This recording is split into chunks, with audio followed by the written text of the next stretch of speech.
அஸ்ஸலாமு அலைக்கும். ரமலான் டே 13. இன்னைக்கு சஹருக்கு பசங்களுக்கு ஃபுட் இருந்துச்சு. ஸோ எனக்கு ரைஸ் சாப்பிடணும்னு தோணலை. அதனால பன்னீரும் ஷாமி கபாபு அப்புறம் 2 எக்ஸ் பாயில் பண்ணி அப்புறம் குக்கும்பர் இதெல்லாம் தான் சாப்பிட்ருந்தேன். ரொம்ப லைட்டாக அண்ட் ஃபில்லிங்காக இருந்துச்சு எல்லாமே. மார்னிங் 11:30க்குலாம் என் சின்ன பையனுக்கு கார்ட்டூன் வச்சுட்டு வந்து டிஸ்டர்ப் பண்ணக்கூடாதுன்னு குர்ஆன் ஓத உட்காந்தேன்.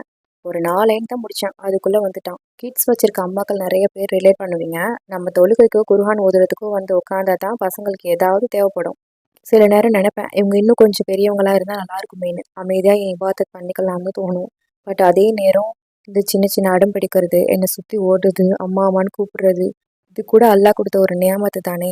நமக்கு இபாதத் பண்ண டைம் கிடைக்கலன்னு ஃபீல் பண்ணுறோம். பட் இவங்களுக்கு நம்ம தானே ஹோல் வேர்ல்டே. நமக்கு அந்த அல்லாஹ் அம்மான்ற போஸ்டிங் கொடுத்து இந்த ரெஸ்பான்சிபிலிட்டிஸ் தந்திருக்கான். அது நம்ம சபரோடு ஹேண்டில் பண்ணணும். பட் அதுதான் ரொம்ப பெரிய டாஸ்க்கே. எனக்குலாம் அந்த அளவுக்கு சபர் கிடையவே கிடையாது. எனக்குலாம் டக்குன்னு கோவம் வந்துடும். அதே மாதிரி என் பசங்களும் அந்த மாதிரி தான் பண்ணுவாங்க. எதுவாக இருந்தாலும் நான் சொல்கிறதே கேட்க மாட்டாங்க. நானும் நல்ல முறையும் சொல்லியிருக்கேன், அடித்தோம் திட்டி எல்லா மாதிரியும். பட் சில சமயம் தோணுது தான், என்ன பண்ணுறது, எப்படி இருந்தாலும் அவங்க கிட்ஸ் தானே, அவங்களுக்கு என்ன புரியுங்கிற மாதிரி.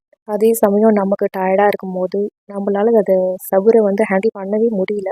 ஸோ திட்டுறோம், இல்லைனா அடிக்கிறோம், அந்த மாதிரிலாம் பண்ணுறோம். ஆனால் கண்டிப்பாக நம்ம வருத்தப்படாமல் மட்டும் இருக்கவே மாட்டோம். சுற்றி இருக்கவங்களாம் சொல்லலாம், நீ என்ன இப்படி பண்ணுற, அடிக்கிற திட்டுறன்னா. ஆனால் நமக்கு தான் தெரியும் அது எவ்வளோ ஃபீலாக இருக்கும்னு. நம்ம பசங்க பண்ணுறதால அப்படி கோவப்பட்டுறோம். பட் அது எவ்வளோ ஃபீல் கொடுக்குன்றது ஒரு ஒரு அம்மாவுக்கும் தான் தெரியுமே. இன்ஷா அல்லாஹ் நம்ம குழந்தைங்களுக்கு சப்ரையும் சாலிஹான குணத்தையும் அல்லாஹ் கொடுக்கணும்னு கேட்டுப்போம். நமக்கும் சப்ரோட ஹேண்டில் பண்ணுற பக்குவத்தை தாடாலான்னு துவா கேட்போம். நாளைக்கு டே 14ல் மீட் பண்ணலாம். அஸ்ஸலாமு அலைக்கும்.